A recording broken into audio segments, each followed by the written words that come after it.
আল্লাহ সুবহানাহু ওয়া তাআলা দুনিয়ার মধ্যে বেকুলের আগে নবী হন্য পাঠাইয়ে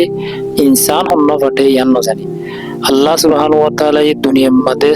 বেগিলিনের আগে নবী বানাইয়ে পাঠাইয়ে দিবেন হযরত আদম আলাইহিস সালাম আর মানুষ হিসাবে ইনসান হাসিয়ত বেগিল আগে পাঠাইয়ে দিবেন হযরত আদম আলাইহিস সালামরে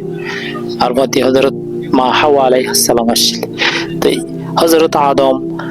জুমার দিন আল্লাহ সুবহানাহু ওয়া তাআলা এবারে পয়দা কইছে জুমার দিন জান্নাতের মধ্যে দাখিল হইছে জুমার দিন জান্নাতুন দুনিয়ার মধ্যে লামা দি হযরত আদম আলাইহিস সালামরে আল্লাহ সুবহানাহু ওয়া তাআলা নিজের হাতে বানাই সেতম মধ্যে আল্লাহ সুবহানাহু ওয়া তাআলা হযরত আদমরে পুরাপুরি বানাইয়ে গই সূরা হাজর 29 নম্বর আয়াতের মধ্যে আল্লাহ নিজে বাজে ফরমাইয়ে তো এবার ভিতরে রু দি আর রু যারা আসেন ভিতরে দি নিজে তো ফিরিস্তা সকলের আল্লাহ হুকুম করেছে হযরত আদমরে সজদা করি আল্লাহ বলে কিন্তু ইবলিস নাফরমানিতে নকরে আল্লাহ সুবহানাহু ওয়া তাআলা হযরত আদমরে হুদুর জিনিস সকলের নাম জানা দিয়ে শিখাই দিয়ে জিন নাকি ফিরিস্তা সকল না জানে